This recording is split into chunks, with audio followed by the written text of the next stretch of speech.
Welcome into Sweaty Time Pro Wrestling, the only podcast on the Marchland Media Empire conglomeration, world conquest takeover by humorous force, dedicated to breaking down episode by episode, beat by beat, and sweaty time by sweaty time, the Lucha Underground television series.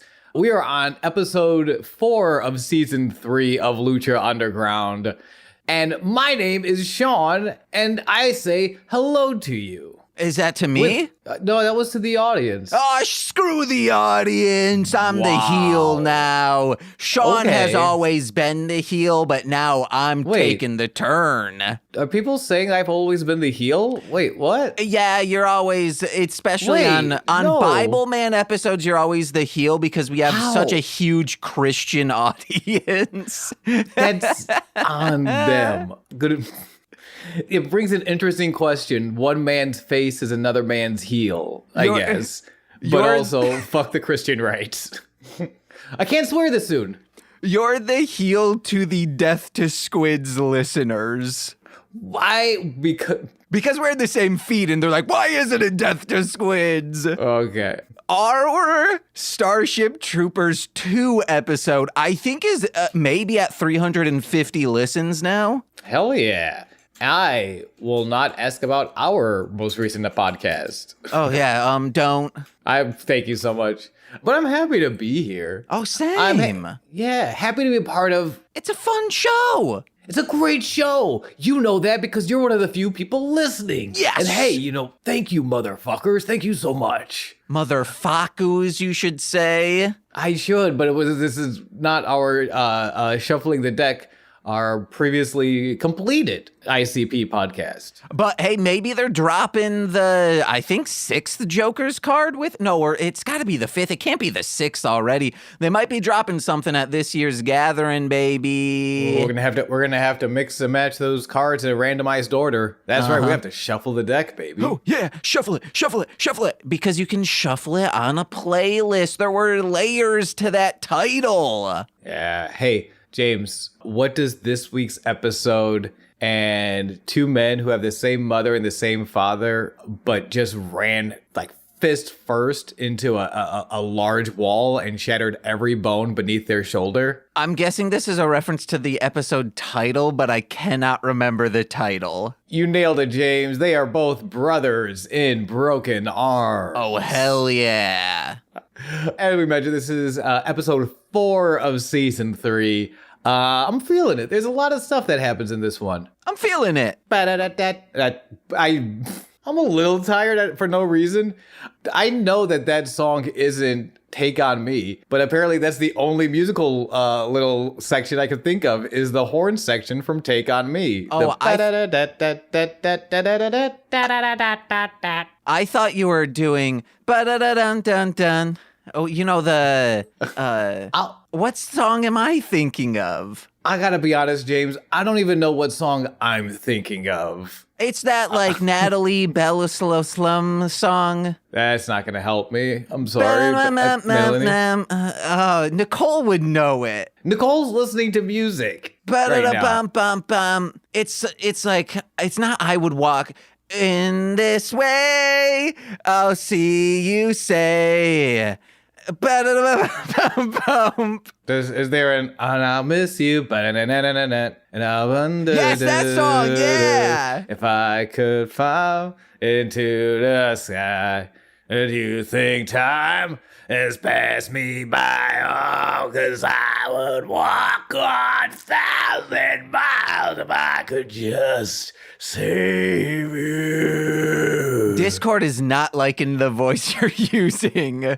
I'm not liking I feel bad for Tom Waits trying to, podcast about jazz music. And I could just talk about, sometimes they put the little part of the trumpet in it, it makes a little fart sound, but it's just like a plunger. You can take that out, use it on your toilet. You fix your toilet poop for free forever. Now you're going into the boss. Yeah, I was gonna say, I don't want to be the boss. I want to be me, the goose, the Sean. Oh, speaking of that, on Mostly Speaking Sentai After Dark that came out last week, I have been doing, because it's a whole thing on season 2 of Akiba Ranger, where we are not our show and we just act like it's been this for the entire time. So this time it was Sentai Pro Wrestling, like sweaty time, yeah. Nicole didn't really get what I was doing, so when I said, and my co-host who's always been, it's the Goose Jakis. And well, at first I went like, honk, honk. It sounded like a donkey. I was trying to do a goose. And Nicole goes, is that how you think I sound? I was like, I'm trying to do a goose because it's goose like Sean and this is Sweaty Time Pro Wrestling thing. I also I don't think I honk. I was playing golf with friends with the aforementioned AWOL on here. We never aforementioned him. Well, we did. Not in this episode. Yeah, I guess. In the history of this podcast, go back to the old episodes and listen to me one time say the name AWOL. Does AWOL live in Chicago? No. Okay. Yeah, no, they're in Texas. Well, then how are you playing golf? The magic of the internet, my dear boy. So you didn't the magic of the internet. Well, unless, did you go golfing and then you had him on Discord like, hey, yeah, this is a pretty good range, or was this internet golf? This is a game called Golf with Your Friends. Oh. So, yes, I was doing that, and he was referencing like honk honk, and I'm like, I don't think I ever go honk honk. And also, there's a little chat thing, so if you get a birdie, you go, tweet, tweet. If you get an eagle, which is a better score in golf, you go caw, caw. I can't just start going honk, honk. That feels too much like I pre-planned a catchphrase in a social situation, and I don't want to do it. I just don't want to do it. And you can't make me. As long as you don't go honka honka, because then either you'll get canceled for, squeezing boobies, or Disney will sue your freaking ass. Oh, because Disney has a copyright claim on squeezing boobies. Yeah. That's right. If you're out there squeezing boobies, you better hide it from old Michael Eisner, because he's going to slap a cease and desist on you. Michael Eisner is from 2004 will slap a cease and desist on you. Yes, that's right. They Have you never seen Mickey Mouse go up to a woman and honk her chest, at Disneyland? Well, that's why they let go of the rights to Steamboat Willie. They finally stopped trying to re-up those rights, so they could lock down the rights of getting a little honka action with your rubber gloves. It's decimated the porn industry. Not all these laws requiring some states that hey, you need to verify your age. It's really Disney's copyright law that's destroying pornography. Yeah, well, that was a brutal thing. Disney saw that, they're like, "Ooh, yeah! Now you need to verify that you are indeed Michael Eisner from 2003, and if you're not honking a goddamn thing today. And good day to you." Michael Eisner's like, "Oh, I want to see that drip, that sweet blue milk." No, wait, what? From Star Wars? Yeah, I know he wasn't involved in the Star Wars acquisition, but it's still Disney. He can claim that he got them to where they needed to be. Yeah, he's just horny for blue milk. It's unrelated to most things. Real quick, we can't get into it. Have you seen the Jenny Nicholson's video about the Halcyon Star Destroyer hotel that Disney did? No, I might have seen it pop up on my YouTube feed, but I have not seen it yet. It's a little over 4 hours, and you're like, I'm not going to watch a 4-hour video. Nicole and I watched a 4-hour video because it is wild, Sean. Damn. If you have just 30 minutes a day, it's done in parts, and it's very just captivating. I think we did it in 4 1-hour parts. It's very good. Check it out. Just search Star Destroyer, Disney, Star Wars Hotel, any of those things. You're going to find a 4-hour-long video, and guess what? It is that video. Hell yeah. I know we don't have crazy amounts of time, but I'm going to ask you anyway. Is there any a one quick takeaway that you're just like, whoa, I didn't know that about the Halcyon Hotel from Disney Star Wars land? For 2 people to go this is on the lower end for 3 nights, 2 days. How much do you think it cost? Ooh, I'm scared. 3 nights, 2 days? Yeah. It's going to be over $1,000. $6,000. And it was not worth the price. You keep seeing what's happening and you're like, okay, well, when is this $6,000 of value going to show up? And it never does. If anything, it will just create FOMO for you to simultaneously be like, I want to go back, but fuck no, I will never go back. Yeah, because I have to imagine unless $6,000 means nothing to you, which is a very few amount of people in this country. But like, there's no way you can enjoy yourself because you're always like, is this $6,000 worth of memories with my family? Well, that's for 2 people. If you are a family of 5, that's going to be people are spending $12,000 on this. I famously have never been to a Disney World or Disneyland. And there are some days like that, it seems pretty cool. I hear people my age who like talk about, growing up the first time they went there, going there later in life. I'm like, that sounds really neat. It also just sounds just very wasteful spending. Oh, yeah. And that's not fair. And it's like, I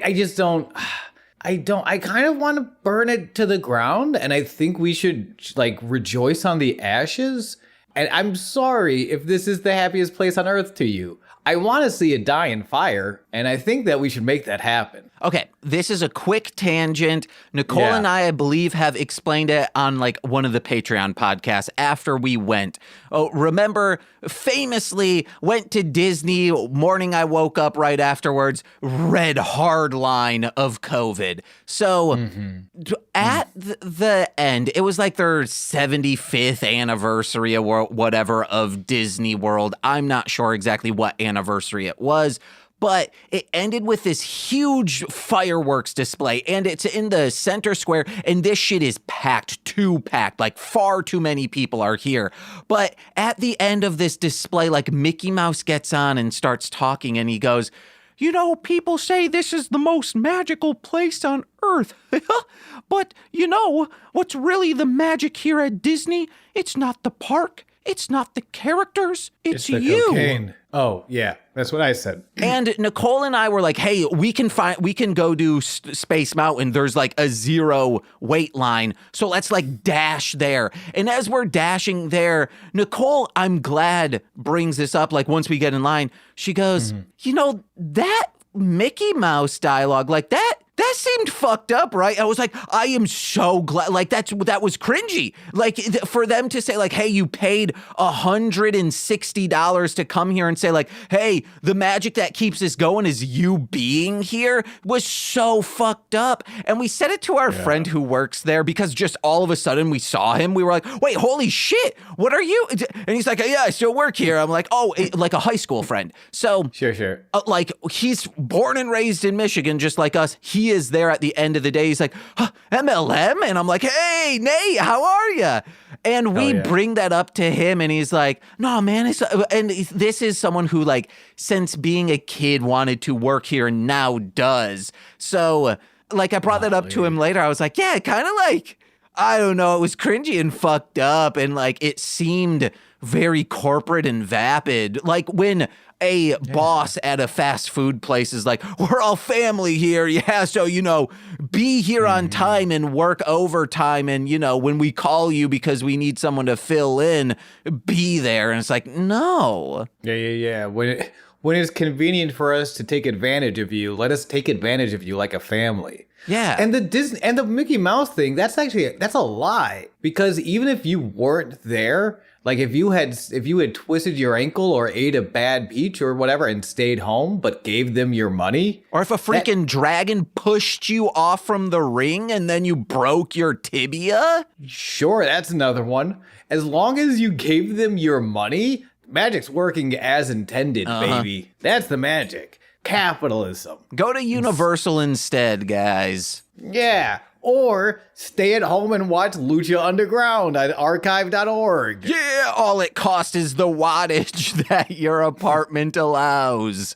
Yeah, and the wattage of how many times you do the old Stone Cold Steve Austin. What? That's a different kind of... Oh, that's a wattage, not a wattage. What am I doing on this podcast again? You are queuing up episode 4, season 3 of Lucha Underground entitled Brothers in Arm. Brothers in Broken Arms. Yes. I get the title now because at the end it's two people who got their arms broken. But we're gonna get to that after we get through this. Well, we get through this whole episode. We start off in the locker room. Is the locker room looking like extra tagged to you, or is that just me?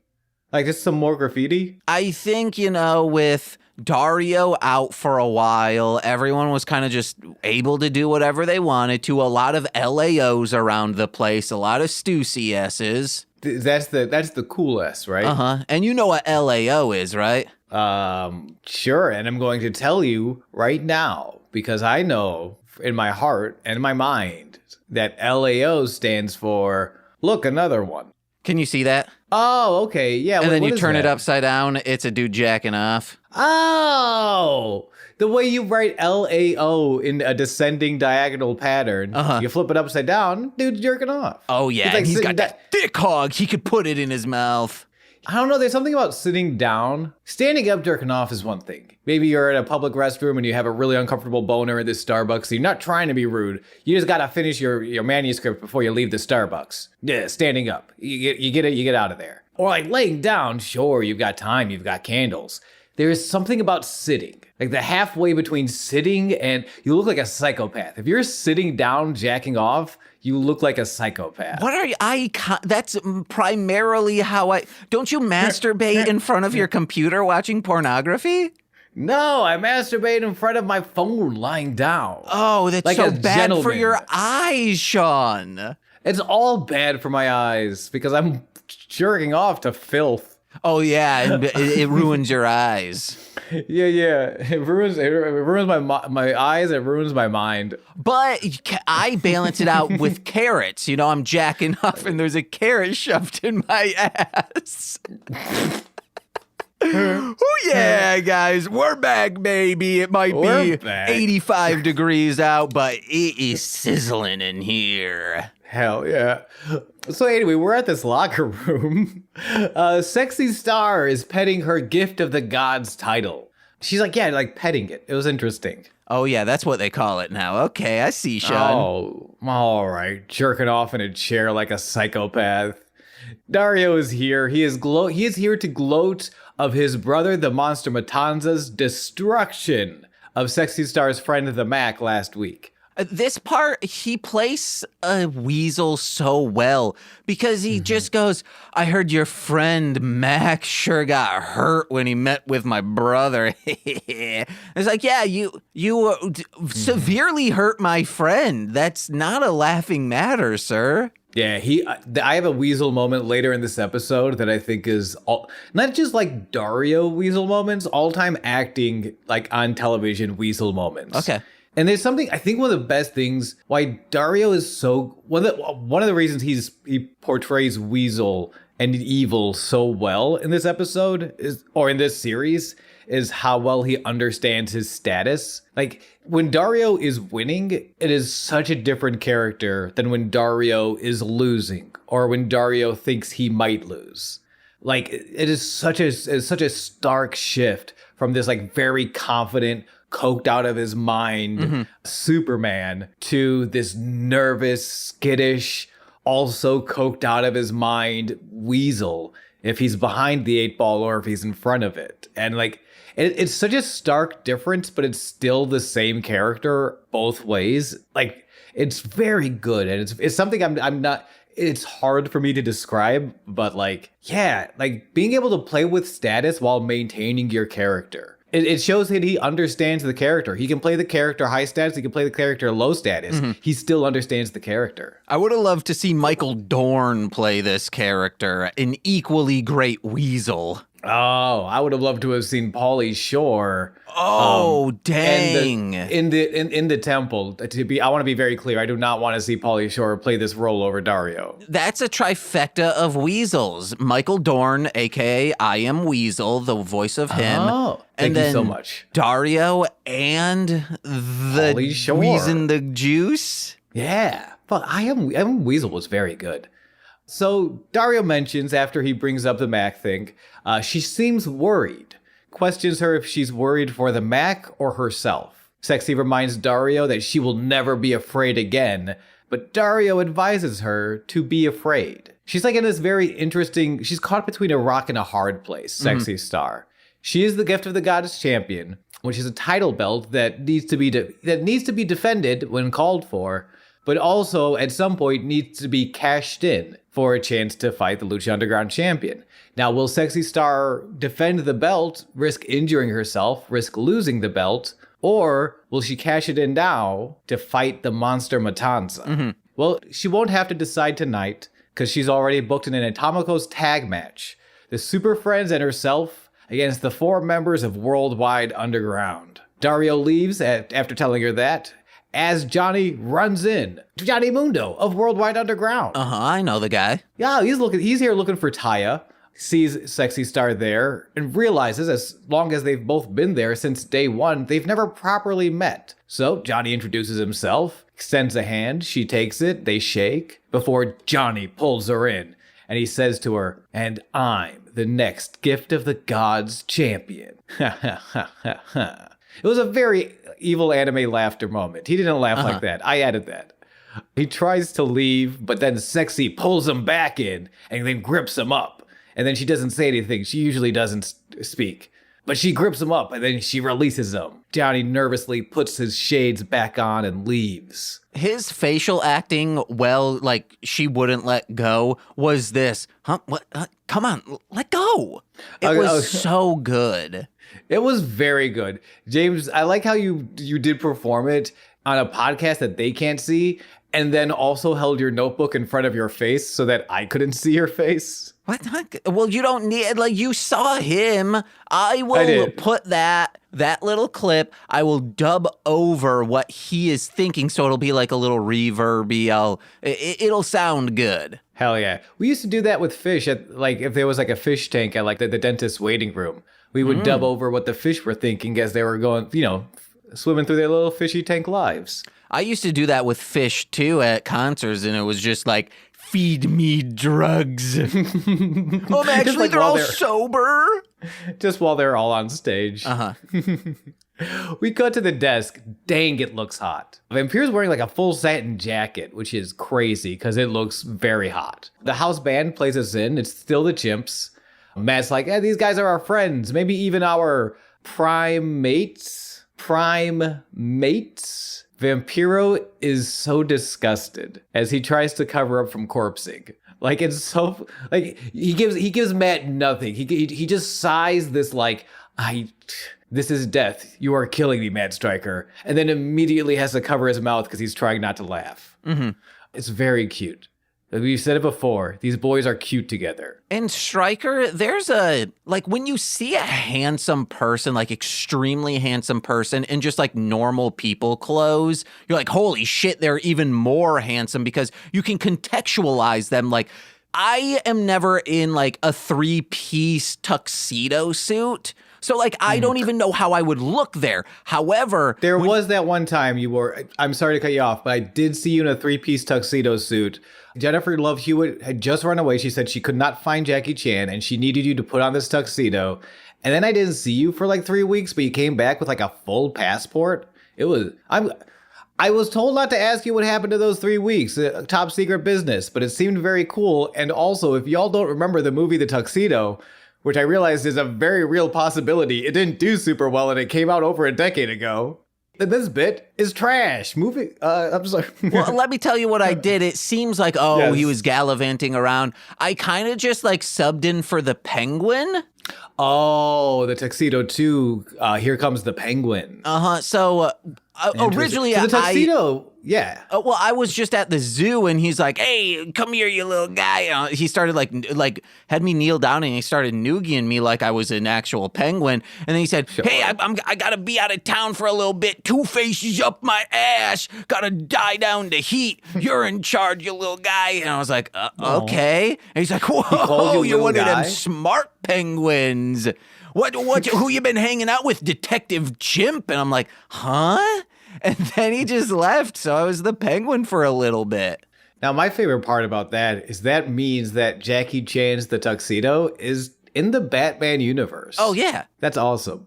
Hey, glad you could be Penguin's little guy for 3 weeks. Oh, yeah, it was fun. I got to, We do have to get back onto this, onto the original subject. Yeah.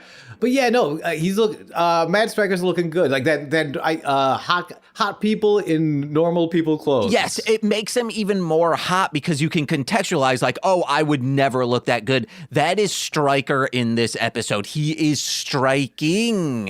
Yeah, but I feel like it's Vampiro though. I feel like Vampiro in the satin jacket. And maybe it's just because he looks like an old roadie that has seen too many things, and that's attractive to me. That satin jacket, put the satin in your panties? Is that what the line is? From the Humpty Hump song? Oh, maybe. I've never learned the lyrics to the Humpty Hump dance. Okay, all right. Song. I'll look it up while you keep going. The announce team is here just to give us that sweet, sweet primates joke, as well as remind us that tonight, Chavo Guerrero Jr. versus Dragon Azteca Jr. And the winner of that match next week will face their rival, for they do have a shared rival in Pentagon Dark.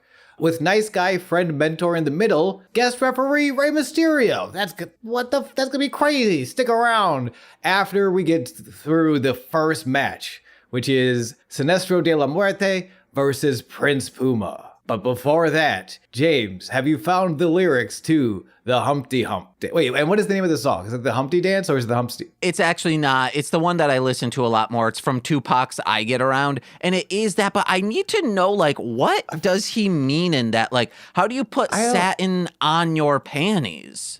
I also feel like Tupac is a very different artist than the guy who does the Humpty Dance. Okay, whoa. Speaking of hot-ass fuckers, Shock G was so ungodly handsome, especially like in older age. Watch that documentary, Hip Hop Evolution. Oh my God, he's so sexy. Hell yeah. So the only annotation in this for Shock G, the one who put the satin on your panties, is now more than ever, we need to know what this lyric means. R.I.P. Shock G. He says that Tupac wrote this lyric for him. Was there a typo? Was it supposed to be stain? We'll never know. I like satin in your panties. What a great mystery. I would be more... Or was it supposed to be semen? We are like 30 minutes in. We haven't even gotten to the first match. Well, whose fault is that? It's Mickey Mouse's. Mickey Mouse, you son of a bitch. I can't... Ooh. Well, let's get into this match. Honka-honk. I can't wait to go honka-honk on a pair of breastises right in front of you and then defy you to sue me, you fucking mouse. Well, let's get into this episode, yes, or match. Sinestro de la Muerte versus Prince Puma. No! Remember that time that Sinestro Shang sung to his friends? Yeah, we've talked about it. Let's get into it.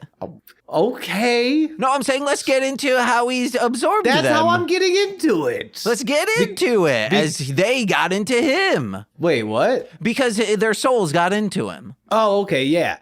I think they're the ones who put the satin on his panties. That is most likely the case, yes. Puma has been running he's starting a campaign of war against Mil Muertes. It's been going on for a couple of weeks now. Last week, he jumped Mil after Mil's match. Now he's targeting Mil's former goon. Or like goons. Like, is it like Ermac? You know how like Ermac is a bunch of, from Mortal Kombat? He's like a bunch of souls all put into one and then he serves Shao Kahn. Because he ate his two friends' souls, like, is he an Ermac or is he a Shang Tsung? Shang You know what I mean? You think so it's all Sinestro still. He just happens to have these souls now. Yeah. Okay. But the former Trios champion were the three of them before they got their souls eaten by one of their own members. He's hitting him from the ground up. He's targeting Mil after matches. Now he's got this match against one of Mil's former goons. It's interesting seeing him go about this like very tactically. He's also wearing these like black and red tights instead of the orange and yellows. Starting this podcast, I did not realize we would get Puma Dark. Oh, yeah. A lot of talk about Pentagon Dark, his new alter ego. Puma Dark is kind of fucking sweet. I love it. I even had that same. If we get Penta Puma Dark, a team up between them, they're just smashing fuckers. But it's trios. Who would be the third darkness to prevail? It has to be someone you kind of don't see coming. I think that's one of the things I like about Puma Dark so much is that it's so different from the regular Prince Puma. Katrina. So, yeah. I'm Katrina's kidding. She's darkness already. Yeah, I was gonna say she's very evil. Ricky wait, Mandel. What if I was gonna say the beautiful Brenda? Ooh. Yeah, they take the beautiful Brenda from Famous B, and then she just gets real into like Satan and Bauhaus. Okay. Or Masqueritas Ingratas. Masquerita Sagrada would be great. He just be on my TV more, but he's got a whole thing going on with. I'm pretty sure he's fucking Son of Havoc's mom. We didn't get into it last week, but there was a lot of chemistry between Masquerita Sagrada and Son of Havoc's mom. I'm pretty sure Masquerita Sagrada is fucking his mom. Her, Havoc's. What if we get the greatest darkness that would, because you'd never see it coming. The band? No. The Darkness? I Believe in a Thing Called Love? Oh. Bagel Bites Dark. Shit. Yeah. Nah, I think you're right. The match starts off very differently. Hey, sorry, guys. If you can hear a cat screaming right now, I don't know what's wrong with Butter. Godspeed to Butter. Hope it works out for you there, bud. Puma starts the match on the ground. He's not getting to the air. He's not signaling to the audience. Like his gear is different. His approach to like wrestling, his entire style is different. It's a lot more kicks. It's a lot more strike exchanges, and it's a lot just like it's fucking stiff. It's really mean. And it's focused. Yes. Vampiro is very excited about how focused and like this goodbye nice guy, hello killer Puma Vampiro is all about. And Vampiro's talking about like, oh, Mill's the reason why Conan's no longer there. And he's toned down the Conan hate so much. To be fair, yeah, because Conan's not there. That's like, I think that's how you can tell there's at least some elements to a work to it. Oh, yeah. It's like, no, if I'm not making money off of it, if there's no money in me burying him, why would I do it? This match is almost entirely Puma dismantling Sinestro de la Muerte.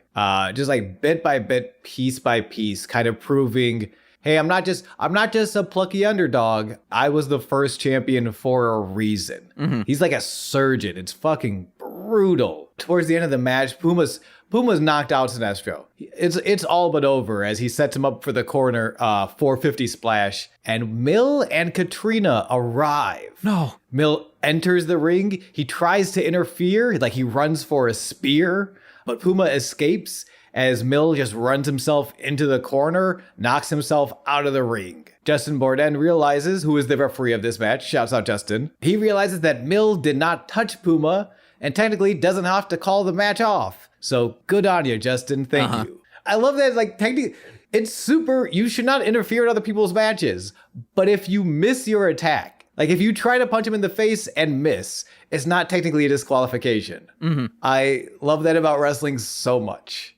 Like it's the only sport. Like if I was playing baseball and I pulled out a gun and I tried to shoot the pitcher in the face, but I missed, I would still be asked to leave. Sean, you would make such a great father for the youngest child. That seems like a backhanded compliment. Because, you know, like the youngest kid's always like, but I'm not touching him. And then it's like, but he's trying. And then you'd be like, hey, he's not touching you. I can't call foul. Professional wrestling referees have taught me what it means to have a loophole from a young age. Yeah.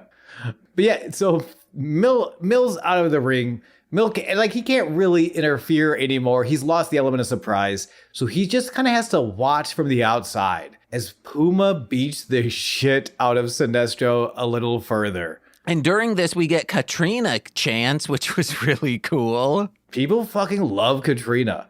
I get it. She's like, I remember being very excited about Katrina. And I think I mentioned before, but shouts out to another Twitch streamer who is much more popular than us, but she's very good.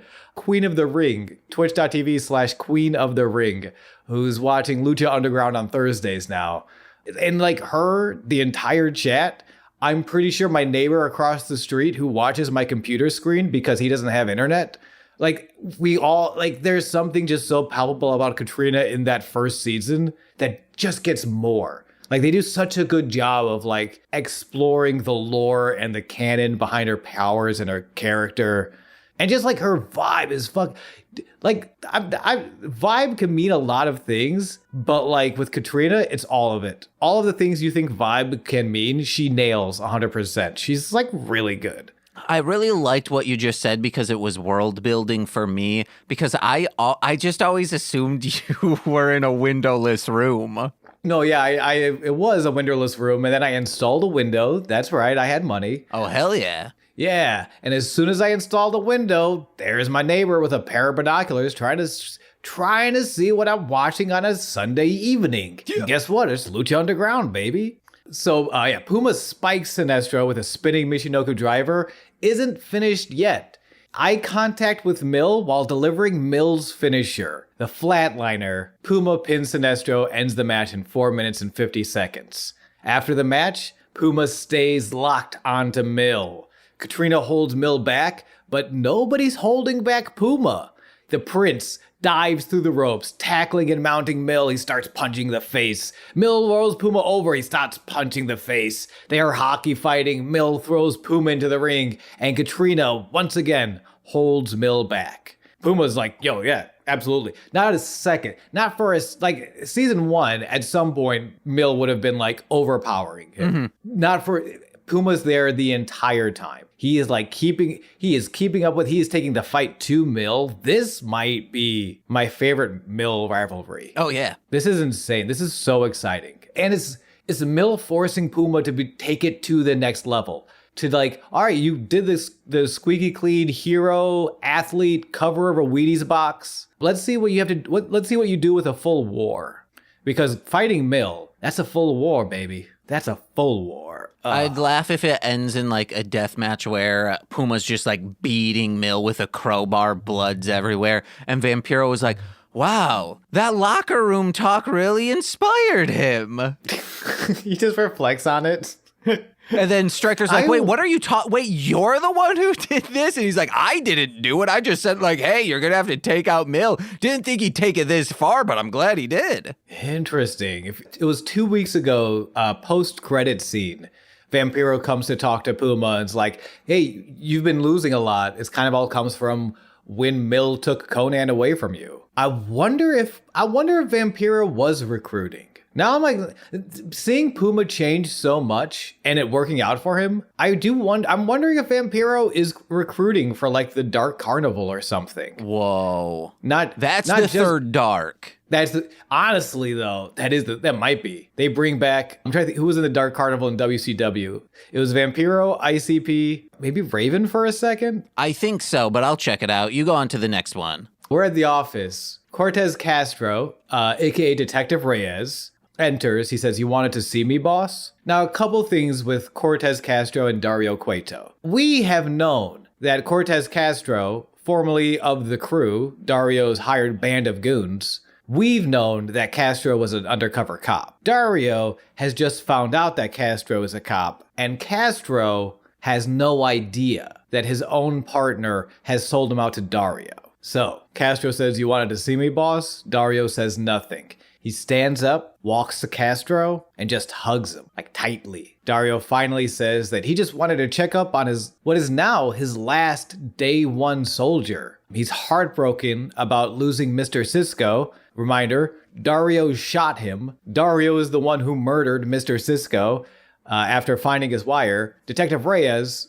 Castro, knows this. The one thing Castro knows is that Dario killed Cisco. But here's Dario. He's like, no, he's so heartbroken. He says he's so heartbroken about losing Cisco and that Dario is dedicated to bringing the real killer to justice. It's you. Calls coming from inside the house, Dario. He says, maybe it was Big Rick. I love this. After all, Cisco did burn his eye out with a cigar.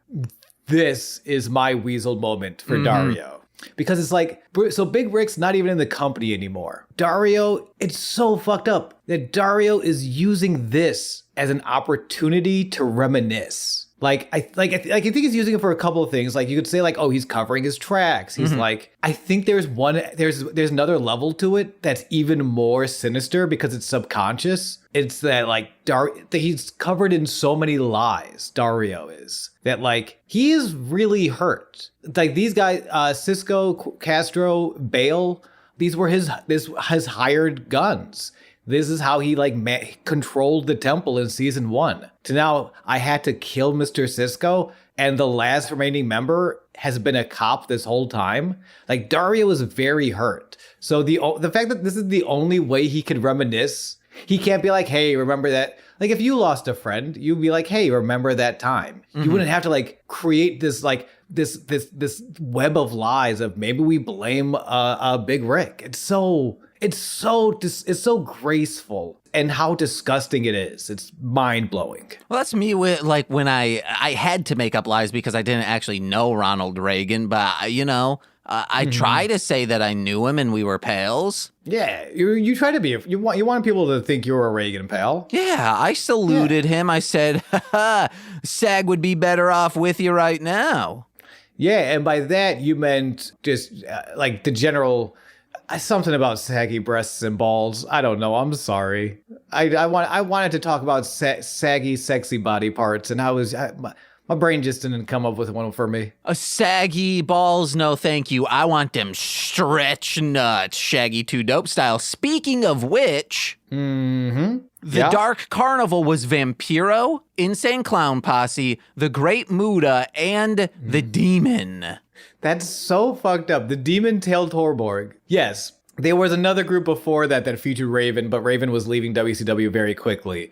So they reformed it with The Great Muda, who is the Great fucking Muda, WWE Hall of Famer now.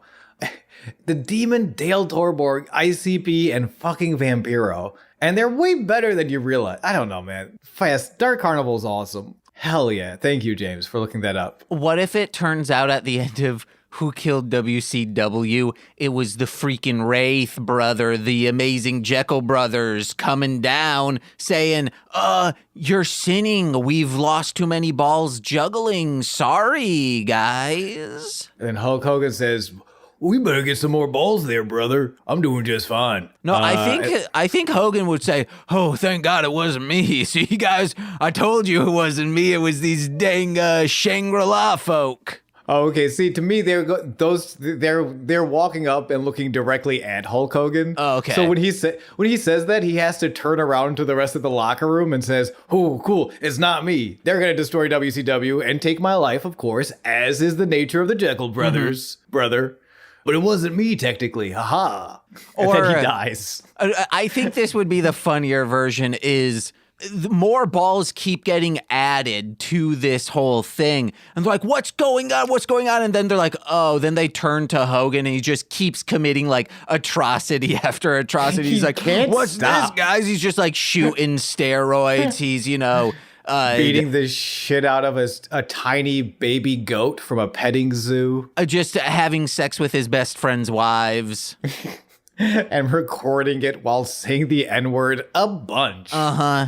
Yeah, if you're a casual wrestling fan and you wonder why we all hate Hulk Hogan, it's for a number of reasons. That's the best part. There's so many reasons. Casually politicking through all of it. Yeah. Oh my gosh. Union busting. Don't forget he busted a union in his own industry of professional wrestling. Eventually, one of the, Jekyll brother who does the juggling, he just kind of as he's juggling, he puts his hands down and just steps back as the other Jekyll brothers just lobbing ones and just on the floor cracking like eggs. Yeah. Guys, listen to our previous podcast so you get any of these ICP references. Yeah, especially because I'm pretty sure Shaggy 2 Dope showed up at MLW the other night. Oh, yeah. Which was awesome. Yeah, Big Battle Royale. MLW, by the way, that's where Dario's working now. Mm-hmm. In the latest angle, he is somebody's father. Oh, yeah. Which is hearing that's oh yeah, the big reveal is that Dario is this woman's father. It is as messy as it has ever been, and I fucking love it. Real quick, the riddle box just comes in and it's already popped open. He's like, sorry, guys. Speaking of popped open, Dario is already popped open for Castro. He knows he's a cop, but he still loves him. He's got a very torn emotional state right now, that Dario Cueto. The next time we have a wrestler on, or a referee, anyone who worked on the show, I would like to know, because we're about to get into a match with Cortez. If you ever let me finish this segment. Oh, I thought we were finished with it. No, there's like a whole thing more. Dude, finish your thought first though, because I want to hear this. So I want to know, how do you navigate knowing the audience, knowing that in this case, we'll use this as an example. The audience, when do they know that he is a cop? Have they seen these episodes that reveal that? And because they could start chanting cop, but then the locker room technically in canon, in story, do not know this. So how do you circumvent and navigate those stories? Yeah. And that's interesting. Well, and I think that this one, I'm assuming they filmed these pretty early. But I feel like the last episode would have already been out. In season 2, like midway through, I feel like we find out he's a cop. I think it's the premiere we find out he's a cop. That's true. I don't know. That's something we will bring up next time we get a guest. Do you want to answer interesting questions like this? See, you motherfucking possible guests. You stupid motherfuckers. We're good at this. We think of good questions sometimes. Or James does, and I am here. Hello. You're here for the ride. I'm here for the ride, baby. I ride the lightning. Metallica's in Fortnite now, okay? I'm here to ride the lightning, baby. So yeah, Dario is reminiscing. He's talking his way out of it. But at the end of it, he says, at least he still has Castro. And after all, I love this line, life must go on. As Dario says, life must go on, Castro starts to overhear Melissa Santos. She's announcing his name for the next match. He's surprised. He did not know he was wrestling tonight. So Dario says, life must go on. So the show must go on as well. Life goes on, so the show must go on as well. I don't know why I love that. Like, that's something that 23-year-old Goose would get would want to get tattooed on his lower back. And I'll let you in on a secret. 34-year-old Goose also wants to get that tattooed onto his lower back. Life goes on, so the show must go on as well. Castro opens the door out of the office. There are like red and blue lights flashing, kind of like police lights. And you just see Dario's smile drop as we get into the next match. Real quick, what I would want on my lower back tattooed is you with that saying on your lower back on my lower back. Okay, and then, great. So I'm going to have to get that on my lower back. But then maybe right above that, I'm going to get that tattoo, you with that tattoo of me with my tattoo on the lower back. It's going to be this is going to go back and forth. We're going to try and, I am trying to discover time travel by ripping a hole in the space-time continuum using these very silly tattoos. And that's all tattooed on Bowser, and he's got sunglasses on and a surfboard, pot leaf behind him, and it's all on a cross. Hell yeah, brother. So Cortez Castro is in the ring. He's got a match. Didn't even know he was wrestling tonight. And his opponent is a fucking maniac, Pentagon Dark. That's it. So Pentagon Jr. has undergone this Pentagon Dark transformation. He's more violent. He's not apologizing for it at all. He's like, no, I'm here to hurt people and hurt people. And I'm all out of chewing gum, which I wouldn't need anyway because I am here to hurt people. Pentagon's Joker mode, and let's fucking go. My only note for this match was we see in the audience, you're in our heart and our thoughts and our minds. Los Angeles Goths, boy, oh boy. Yeah. Wearing all that black in Southern California. Don't know how you do it, but we salute ya. And again, I cannot put over how like red Vampiro was at the desk and how like absolutely hot it looks like in this temple. Yeah, so that L.A. goth in the audience. Thank you for your service. Yeah, Castro tries to take it to Penta early. Penta drops Castro on his face mid-10 punches before taking him to Ass Kick and Thunderous Chop City. Fear Factor Package Pile Driver. Fear Factor package pile driver to win the match in 1 minute and 8 seconds. After the match, Penta points to Vampiro, who before the match, I should have mentioned, Penta goes out of his way to not say hello to his former master Vampiro. It's still very dicey between these two. So after the match, Penta points to Vampiro. He's talking mad shit before sacrificing the arm of Cortez Castro. The temple's blowing up with Zero Miedo chants. As opposed to the last time he was breaking arms and people were like, you're kind of a bad guy, but we're still going to cheer for you. Now it's like, no, we're out of our minds on our feet. Zero Miedo. Zero Miedo. It's fucking sweet. Penta takes the mic. Yeah. Real quick, I think I've said it before. I really want to learn Spanish, primarily so I can fully understand and appreciate Vampiro's podcast episode where Pentagon is there, fully in paint, everything, in the mask. But it sounds and looks like they are just having a fun time together, and they are truly honest to God friends. I think so. I think you have to be. I mean, I'm assuming Vampiro chose Pentagon for that match and Ultima Lucha won. That's, to me, that indicates so much trust. Yeah. And that they've been together. And it seems, I'm curious what some of the wrestlers who got to work with Vampiro would have said. Because it does feel like he is taking people under his, he's very mentory. He seems to be taking this role of mentorship backstage. Maybe I'm just I'm just fantasizing that, but it seems like he really is taking that to heart and is sincerely, you can hear it when he calls people's matches. He's sincerely rooting for these guys. Yeah. Well, you can see it in that documentary that we've talked about a lot at the behind the scenes at the AAA match, the Triple Mania. Him talking to Mundo, just that interaction made me go, wow, okay, Vampiro is a genuinely nice person. And if he's trying not to put that across, that's the thing they should, like how in Kubrick's documentary, The Shining one, he only wanted him being stern and mean so he wouldn't come across as nice. If you're trying to come across as not nice, don't put that little interaction in there, because boy, oh boy, it made him look like a sweetie. Vampiro, certified sweetie. For true. So Pentagon takes the mic, though, just to address his enemies, of which he has many. He says, it doesn't matter who wins, that old man Chavo or that skinny punk Dragon Azteca. They will suffer the same fate. Broken bones. I don't care. Here in the ring, I don't even respect my own mother. Then everyone's chanting Zero Miedo. That's it. Yeah. I wish they had changed it to Zero Madre. By the way, that's the last line. After that, I don't even respect my own mother because I am Pentagon Jr. Fuck. That's cold. That's just cold. We got 2 matches left tonight.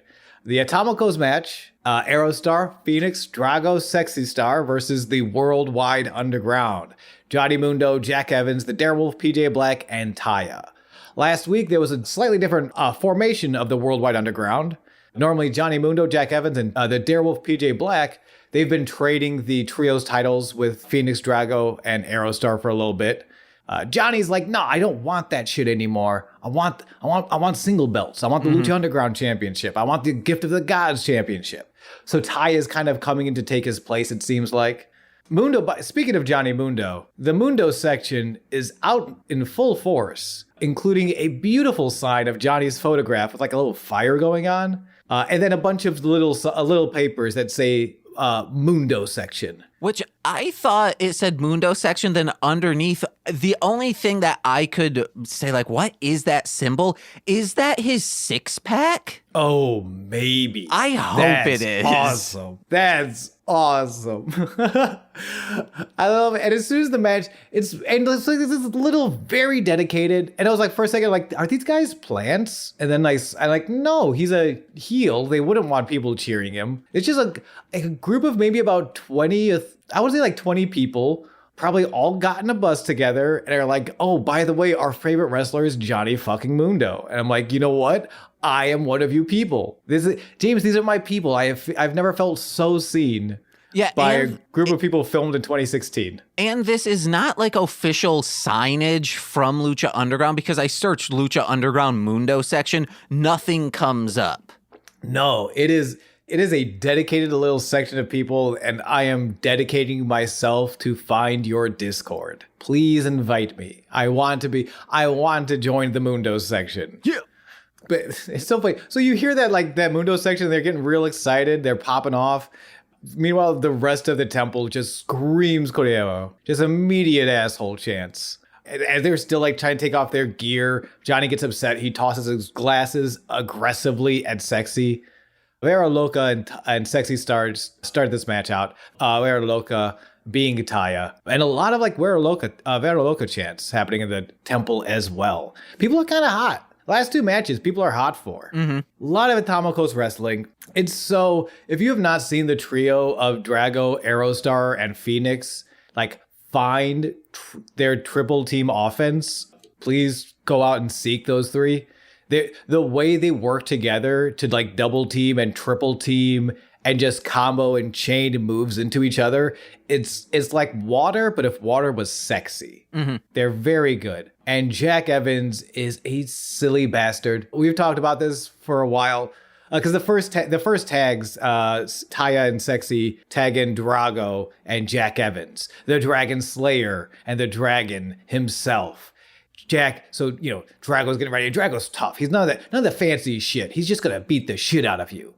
While Jack flips in, then he does a couple of front flips. Then he does a couple of back flips. Then he does a back handspring and then a front handspring. And then two more front flips and then two more back flips. Then he points at Drago and then he tags himself out. See, what you forgot Jack about Evans. that is that Jack Evans says, like, wait to Drago. And Drago says, okay, proceed. And Drago allows him to do all those flips and just be a weirdo. That describes our podcast. Wait, yeah. So I was going to say who is who. I feel like I'll go 70% of the time you're Jack Evans. Oh yeah. But I've definitely made you stand in the corner in your dragon mask waiting to wrestle while I do a couple of flips as well. Yeah, and it's usually about like, you know, how the Catholic Church is rotting our society. Which it is. No, it's not. It's bringing life. Larry the Cucumber wants your eternal soul and all of your money because he's a scam artist. They may look fresh on the outside, but those veggies are rotten to the core. If we ever do Veggie Pals, that's the tagline. Thank you. Yeah. It's every now and again, the Worldwide Underground kind of get over through tactics and trickery. Third act of the match gets crazy. At some point, I did not look this up yet, so I'm curious. Taya gets thrown out and immediately holds her ankle. Back in the ring, Sexy sets Jack up for a Widow's Peak. Johnny intercepts her face with a super kick. Jack takes the opportunity to backslide bridge, roll up and pin Sexy Star for the victory at 8 minutes 52 seconds.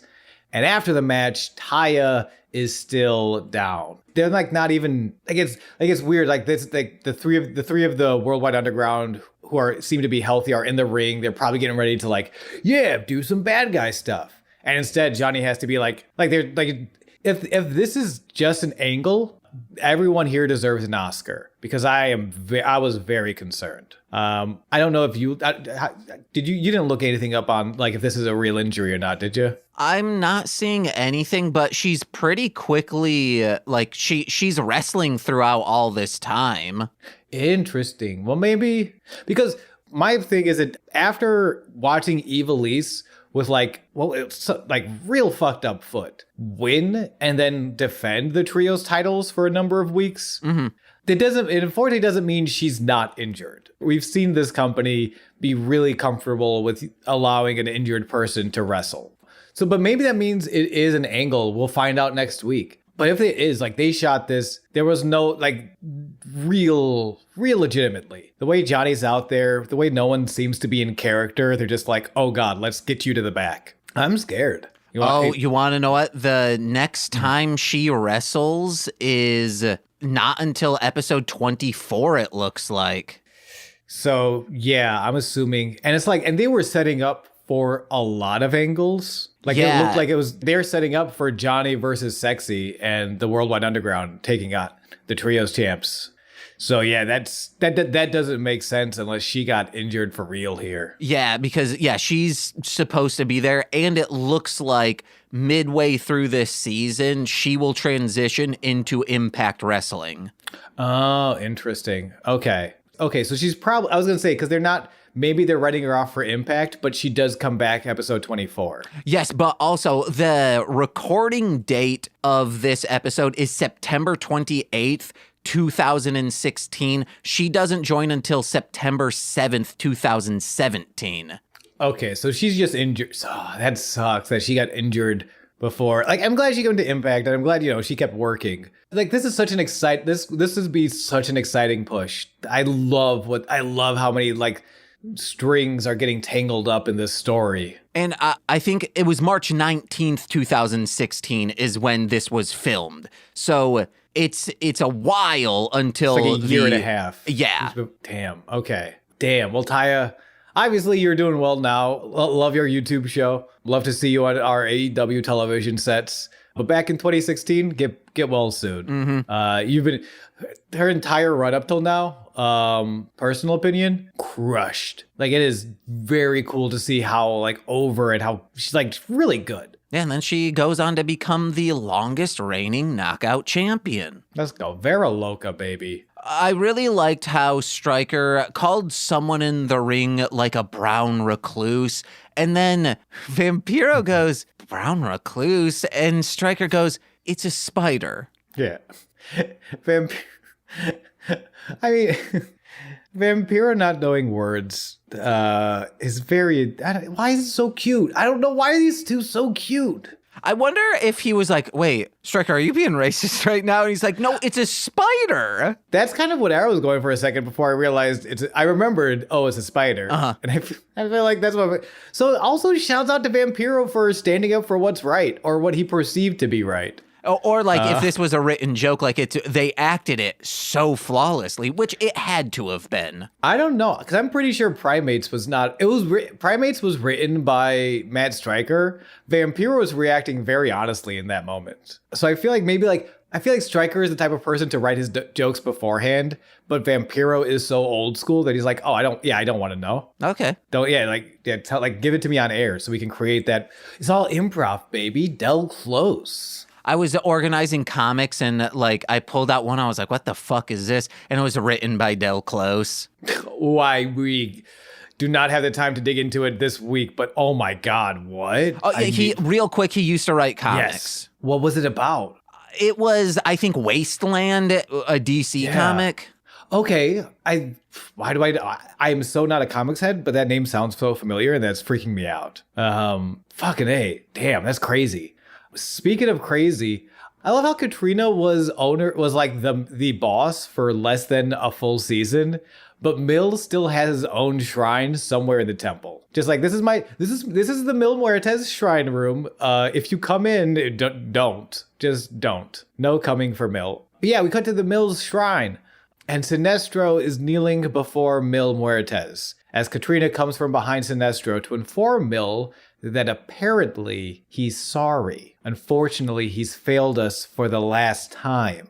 Katrina says, before snapping Sinestro's neck, sucking his soul through his mouth, and breathing it into Mil. That's so fucking cool. And I can't stress enough why wrestling needs more of... We need more Shang Tsungs in wrestling, okay? She snowballed that soul to Mil. She snowballed the fuck out of that snow to Mil. Yes! Yes, she did. And it was very scary and very sensual and very good. And Mil's layer's looking even better now. It looked so good. Mil's layers? His layer, like I'm an evil layer guy. I was thinking like layers, like cake, like somehow that's a metaphor for his ass, which also looks very good. Shouts out to the milled ass. I did spell it that way. However, I did mean however you're supposed to spell it. L-A-I-R. Okay. Yes, I was like, don't spell liar on accident, James. Layer. You know, my favorite Jim Carrey movie is? Layer. You goddamn right. One more lick before dropping the corpse and letting Mill know that she wants him to do the exact same thing to Puma. Mm-hmm. I would love to ask Katrina, the person playing her, do you prefer to lick a mask or actual human skin? Because you would think its skin's grosser, but maybe you didn't wash that mask the night before, but your face, you're always going to be washing it. Yeah, and I feel like a mask might hold sweat, where a face is going to be sweaty, but it's not old sweat, where a mask has new sweat from the match, old sweat that it's been holding onto for weeks. I don't know. Unlike Scooby-Doo, he does not hold sweat well. Yep. And if you know that reference, thank you for listening to Formulaic, a podcast in script writing. So this last match, we're there, right? Yes, we are.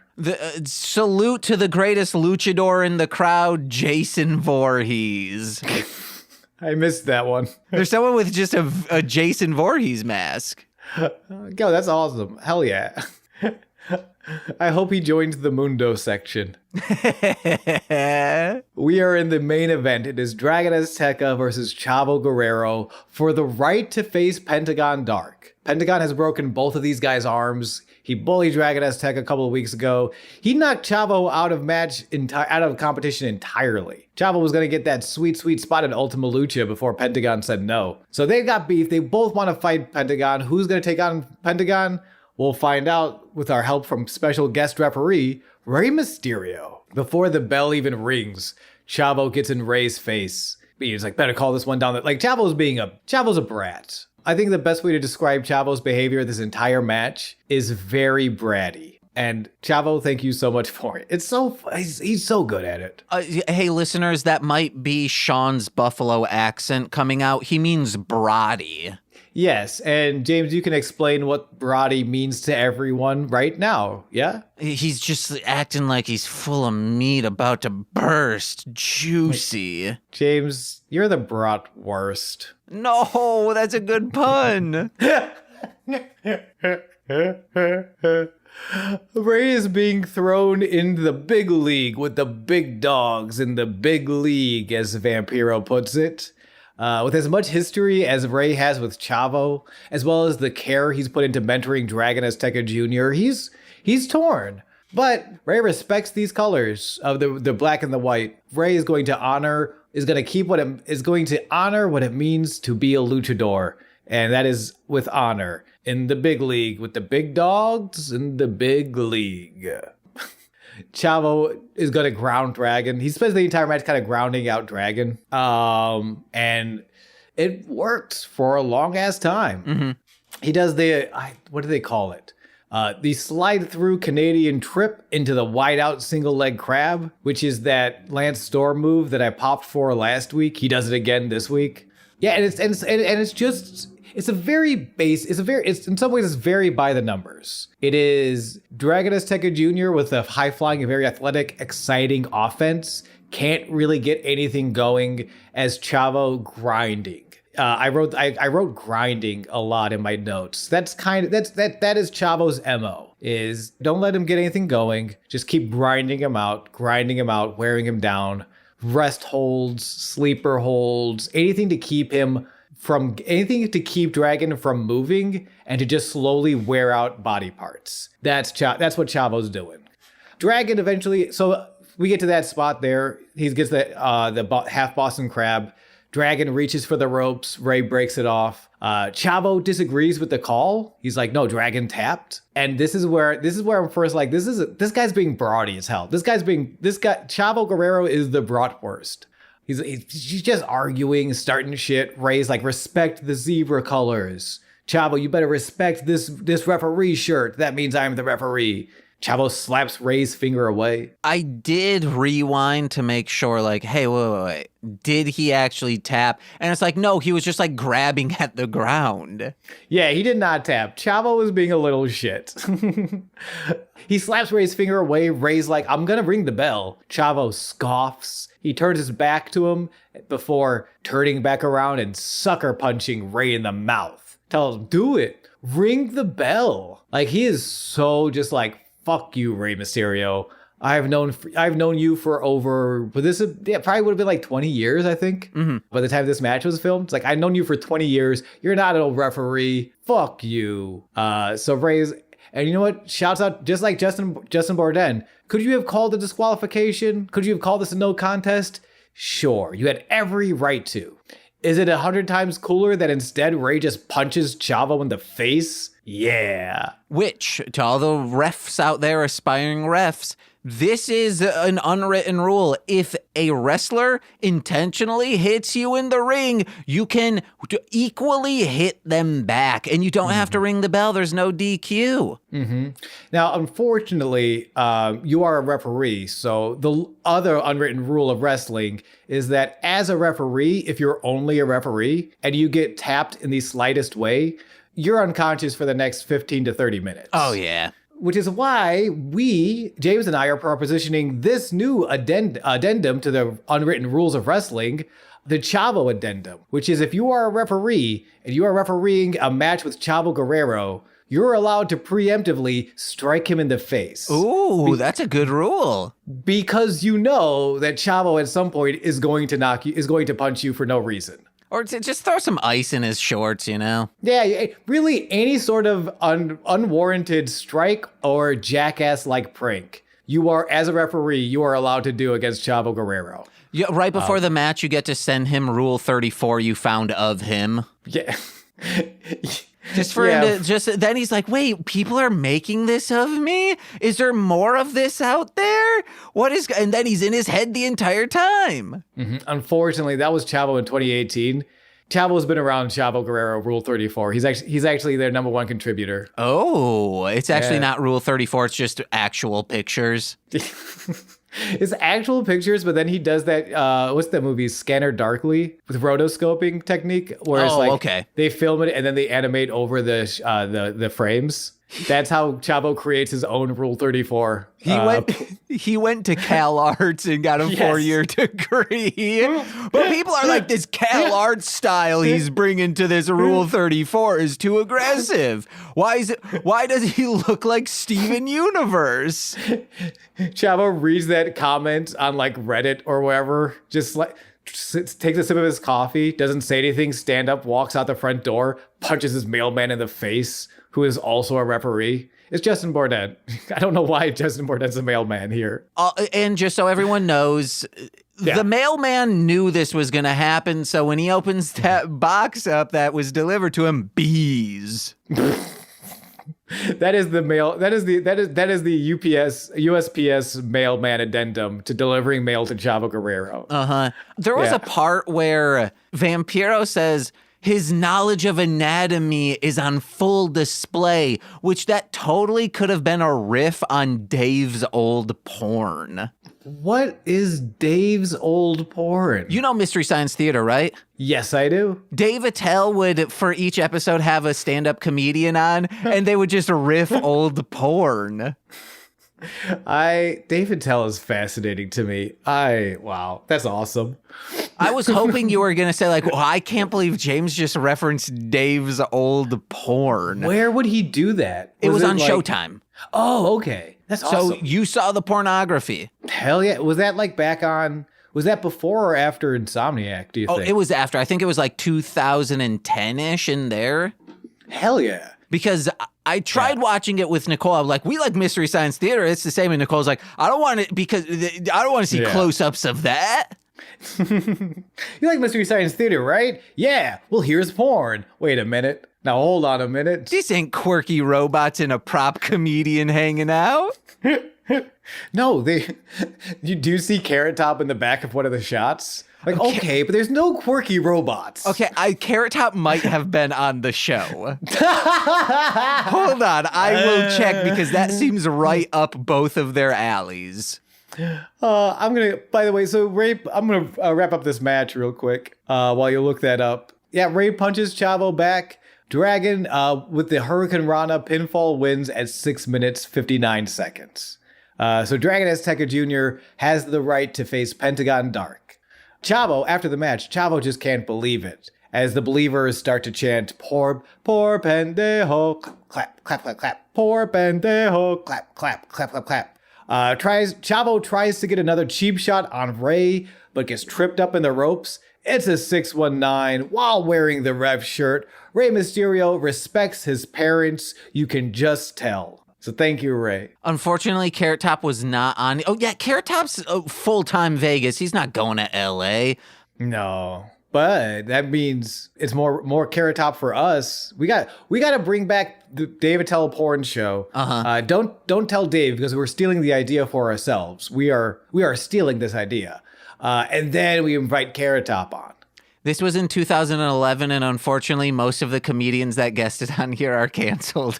Let's go. Comedy, baby. Hey, there's a post-credit scene. Oh, yeah, and I have a couple more notes from this that I just want to plow through. I really like when he goes too slow on those taps. And there was a very, yeah. It would have been very funny if when Chavo was saying he tapped, no, he did this, and he like goes and taps twice on the ring. It would have been so funny if Mysterio goes, ring the bell, he tapped.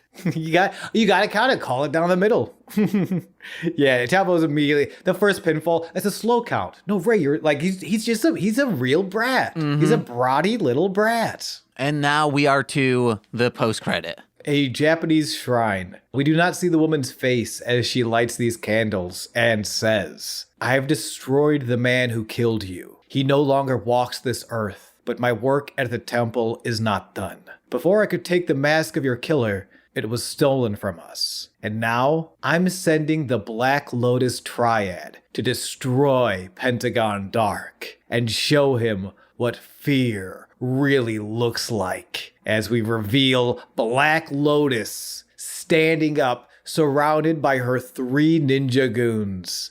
This is also a wild character arc for Black Lotus. Oh, yeah.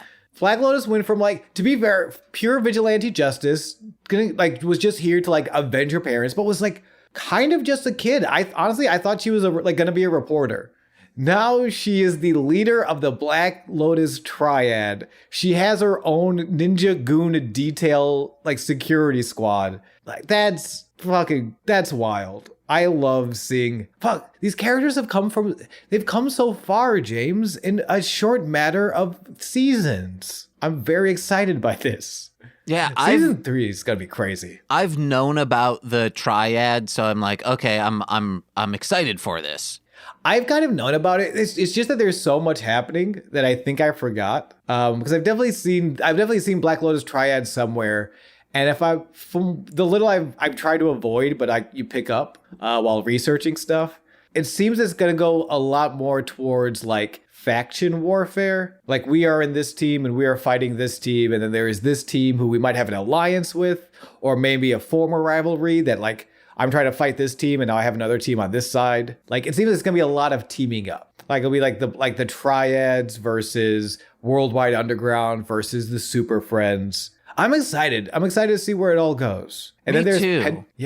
And I'm excited for y'all who listened. And I'm excited to give you more places to find us if you want to hear what we're doing when we're not on this podcast. Like you could go over to twitch.tv, Goose Von Kaiser, and you will find Goose Von Kaiser. It's me. Hey, we're playing video games. We're talking shit. We're having a good time. That's all I got. And while you're there on Twitch, head over to twitch.tv/Mostly Speakin' Sentai, where on June 28th and June 29th, from I believe 6 to 9 p.m. Central Time, we will be yet again doing Kaiju Con, this time 2024, where 4 people, we have 4 guests, we record 4 episodes of Mostly Speakin' Sentai in that time period, and we got a lot of great lineups of movies coming, and a lot of great guests, subject to change though. So check that out, and all of them will be then beautifully edited and posted throughout July on the Mostly Speakin' Sentai podcast feed. Wherever you're listening to this, you can listen to that. And head over to patreon.com/MLM pod, where for $5 a month, you get exclusive content every single Friday.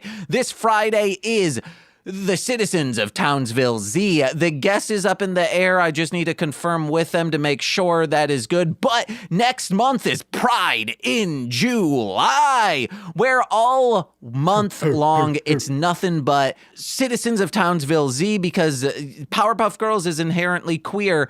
We are also, because Lil Corey, it's his birthday month in June, so I couldn't strip that away from him as a proud queer man himself. What, you want me to do that? No. So why would you ask that? We're extending Pride in July. Only I'm getting a lot of the queer people I know on. Not a lot. I know a lot. So I'm getting 5 total. Because 2 of they're a partner, they are podcast co-hosts. So far, we have PJ from The Rewind. These are already recorded in June. PJ from The Rewind kicking it off. Then Derek and Doug from Walloping Web Snappers. They are on just talking Powerpuff Girls Z. It's going to be a great time. And if you're a $10 patron, you get monthly exclusive content straight to Patreon. We're going through summer mockbusters. This month will be Steve Barnes. He was in town, so he's in studio recording, discussing Gacy House, an asylum movie. It was a bad movie. I can't believe I was afraid of it as a teenager. But $10 patrons also get shout-outs on every single free feed podcast. So let's just start with those, starting with Steve F., Eric Berry of Ranger Command Power Hour, Alex Z. the Waz, Orion, Jordan B. the Chaos Witch, my Bickle brother in common law, Joshua, Jakis, Steve Barnes, a sweet child of time, my mother, Lil Corey's BFF, and now former roommate Shane, that fed, twitch.tv/Corwinning, it's Corwin, and also of This Movie's Gay. Did I say that? I might have already. And from from Formulaic, a podcast in script writing, as well as, and more predominantly, the Rom Complex. It's twitch.tv/R2Shelby2. I've been James. And I've been Sean, and this has been Sweaty Time, Pro Wrestling, Purple Prancer forever. Bye.